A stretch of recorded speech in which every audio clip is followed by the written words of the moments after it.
बिहार दरोगा की तैयारी करने वाले सभी युवाओं को मेरा नमस्कार। देखिए, मैं आप सब लोगों को बहुत सारी चीज़ें बताता हूँ, मोटिवेट भी करता हूँ क्या करना चाहिए क्या नहीं, एक सही डायरेक्शन दिखाने की कोशिश करता हूँ, आपको कुछ करने के लिए प्रेरित भी करता हूँ, पढ़ने के लिए प्रेरित भी करता हूँ, मोटिवेट जिसे बोलते हैं वो भी करता हूँ। क्यों करता हूँ? मैं इसलिए क्योंकि मैं तुम सब में अपना रूप देखता हूँ। जब मैं तुम्हारे स्टेज में था, जब मैं प्रिपरेशन कर रहा था अपनी, जब मैं तुम जैसा, तो मैं सोचता था कि मुझे कोई एक ऐसा बंदा मिले जो मुझे एक सही डायरेक्शन दिखा दे, जो मुझे बता दे कि व्यवहारिक तरीके से, जो मुझे बता दे कि हमें क्या करना चाहिए क्या नहीं करना चाहिए, कैसे पढ़ें, कहाँ से पढ़ें, कितना पढ़ें, कितना टाइम दें पढ़ाई को, किस सब्जेक्ट को कितना टाइम दें।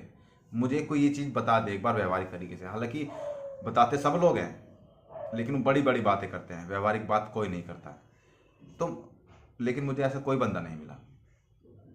फिर मुझे लगा कि आप सब लोग उस स्टेज में हैं जिस स्टेज में मैं था, तो इसलिए मैं तुम सब लोग को अपना छोटा भाई बहन की तरह मानता हूँ। तुम सब लोग को इसलिए बताने की कोशिश करता हूँ कि तुम सब लोग कम से कम सिलेक्ट हो जाओ, कम से कम एक वैकेंसी अपने नाम कर लो। इस बार जो बिहार एसआई की वैकेंसी आ रही है, उसमें से एक वैकेंसी तो कम से कम अपने नाम कर लो। कब तक ये ताने सुनोगे घर वालों के, पड़ोसियों के, रिश्तेदारों के कि तुम कुछ नहीं हो, कुछ नहीं कर सकते हो, बेकार हो तुम, बेरोजगार हो तुम, इज्जत नहीं होगी तुम्हारी किसी की नज़रों में जब तक तुम्हारे पास जॉब नहीं होगी। और जिस दिन जॉब हो जाएगी उनके सबके मुंह बंद हो जाएंगे अपना आप, किसी को जवाब देने की जरूरत नहीं पड़ेगी। ना ही अभी किसी को जवाब दो। अभी आप सब लोग बहुत सारे ताने सुनते होंगे, मैं जानता हूँ, क्योंकि मैं भी उसी स्टेज से निकला हूँ जिस स्टेज में अभी आप हैं। बहुत सारे लोगों की बातें सुनते होंगे कि इसने वो बोल दिया, उसने वो बोल दिया। किसी की बात मत सुनो, सिर्फ और सिर्फ मेहनत करो, तभी आप सिलेक्ट हो पाएंगे। चलो खैर, वो बात दूसरी है। मैं बता रहा था कि कभी कभी हम बहुत सारे एग्ज़ाम देते हैं, आप लोग भी बहुत सारे एग्ज़ाम देते हैं, मैंने भी बहुत सारे एग्ज़ाम दिए हैं। तो हम जब असफल हो जाते हैं 2 नंबर से, 4 नंबर से, 1 नंबर से, 3 नंबर से, कभी भी बहुत माइनर नंबर से हम जब असफल होते हैं तो हमें कितना डिप्रेशन होता है, कितना दुख होता है। हम सोचते हैं हमने इतनी सारी मेहनत की, हम रात रात भर जागे हैं, इतनी मेहनत करने के बावजूद भी हम सफल नहीं हो पा रहे हैं, कहाँ कमी है? अच्छा, सही सही बताना, कितने लोगों ने असफल होने के बाद अपने आप को एनालिसिस किया है कि मेरे अंदर कहाँ कमी थी कि मैं असफल हो गया हूँ? और अगर वो कमी मिली है तो उसको सही करने का प्रयत्न कितने लोगों ने किया है, कितने लोगों ने प्रयास किया है? सही सही बताना। और अगर आप मुझसे पूछते तो मैंने तो बिल्कुल नहीं किया था। जी हाँ, मैंने बिल्कुल नहीं किया था। मैं सिर्फ ये सोचता था कहीं ना कहीं कमी रह गई है मुझ में, लेकिन कभी उसको कमी को ढूंढने का प्रयास नहीं किया, कभी उसको सही करने का प्रयास नहीं किया। लेकिन अब जब इस स्टेज पर खड़ा हूं तो मुझे लगता है कि हाँ, मुझे वो चीज़ करनी चाहिए थी, और जब अगर मैं वो चीज़ करता तो अब से बहुत पहले मैं सक्सेसफुल हो चुका होता, लेकिन मैंने वो चीज़ नहीं की। अब वो गलती आप ना करो, इसलिए बता रहा हूं कि आप सब लोगों को भी वो चीज़ें करनी है।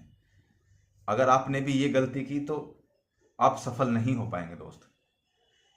उस गलती को मत दोहराना जो मैंने दोहराई थी, उस गलती को मत करना जो मैंने की थी। इसलिए मैंने कहा ना, आप सब लोग मेरे छोटे भाई बहन की तरह हैं। मैं उस नज़रों से आप सब लोगों को देखता हूं, तो उसी तरीके से मैं आपको समझाता हूं कि व्यवहारिक ज्ञान समझाता हूं, बहुत बड़ी बड़ी बातें नहीं करता हूं।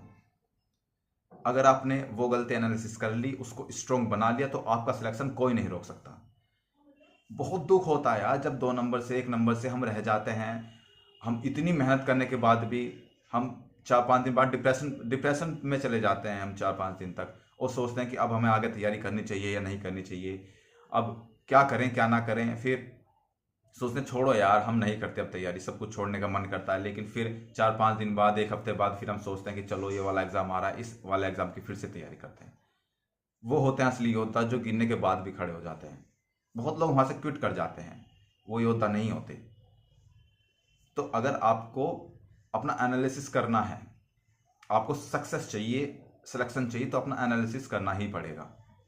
उस एनालिसिस को करिए, उस चीज़ को स्ट्रॉन्ग बनाइए अपनी को। और जब आप सब लोग वो चीज़ स्ट्रॉन्ग बना लेंगे, और जो लोग पहली बार एग्ज़ाम दे रहे हैं वो लोग एक अलग तरीके से मेहनत करने का प्रयास कीजिए, एक सही डायरेक्शन में मेहनत करने का प्रयास करिए, और आपका सिलेक्शन जरूर होगा, 100% होगा। देखिए, सबसे बड़ी चीज़ होती है फोकस। जब हम स्टडी करते हैं हम फोकस नहीं कर पाते हैं। मैं भी ऐसा ही था जैसे अभी आप हैं। हम फोकस नहीं कर पाते हैं बहुत सारी चीज़ों पे। हम स्टडी करते रहते हैं, हम कुछ सोचते कुछ और रहते हैं। हम अरे यार वो क्या कर रही होगी, उसने ये बोल दिया था, उसने ऐसा बोल दिया था, अपने रिंकिया के बारे में सोचते रहते हैं, टाइम वेस्ट करते रहते हैं, मेहनत टाइम दोनों वेस्ट करते रहते हैं। और वो रिंकिया कुछ नहीं सोच रही है, वो अपना टाइम यूटिलाइज कर रही है, वो पढ़ रही है, मेहनत कर रही है, तुम्हारे बारे में नहीं सोच रही है। अगर तुम ये सोचते हो कि वो भी मेरे बारे में सोच रही होगी, तो बिल्कुल नहीं, वो मेहनत कर रही है और उसका सिलेक्शन हो जाता है, तुम्हारा सिलेक्शन नहीं होता है। तुम बेरोजगार के बेरोजगार रह जाते हो, वो तुम्हें छोड़ कर चली जाती है, फिर तुम सब लोग डिप्रेशन में आ जाते हो। कोई फायदा नहीं है यार इन सब चीज़ों का। अगर आपके हाथ में जॉब है तो रिंग के जैसी 1000 मिल जाएंगी आप सब लोगों को, सही बता रहा हूँ मैं।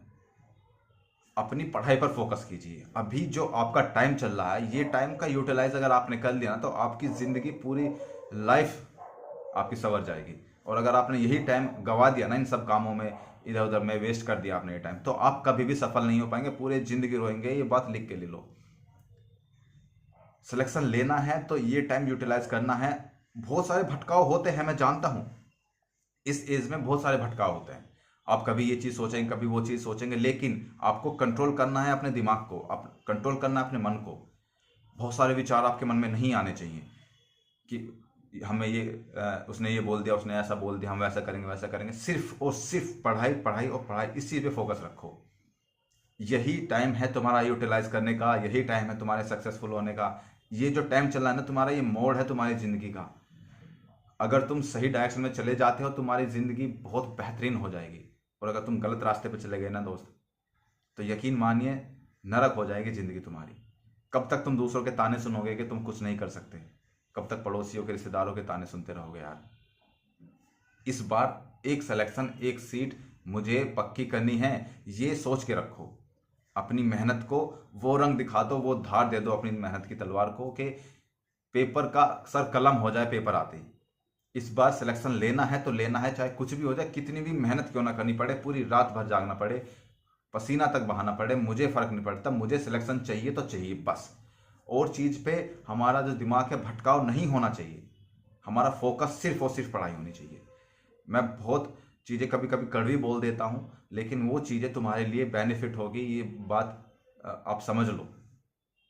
मैं तुम्हें ये नहीं देखता हूँ कि तुम सब लोग हो या ना हो, मुझे क्या लेना देना है, नहीं। मैं चाहता हूँ कि तुम सब लोगों को एक सिलेक्शन मिल जाए, एक सीट मिल जाए, और यही मेरा अंतिम तक प्रयास रहेगा। मैं तुम सब लोगों को अंतिम तक, सिलेक्शन तक छोड़ के आऊँगा। आपकी हर प्रॉब्लम को, अभी आपके साथ क्या प्रॉब्लम हो सकती है, वो चीज़ों को मुझे पता है, वो चीज़ मुझे पता है, क्योंकि उस स्टेज से मैं निकला हुआ हूँ। और वो हर चीज़ आपको, उसका सॉल्यूशन मैं आपको दूंगा। बस बने रहिएगा मेरे साथ। आने वाली वीडियोस में बहुत सारा मोटिवेशन, बहुत सारी इन्फॉर्मेशन, बहुत सारी सही गाइडेंस आपको मिलने वाली है। तो मिलते हैं अगली वीडियो में, तब तक के लिए जय हिंद।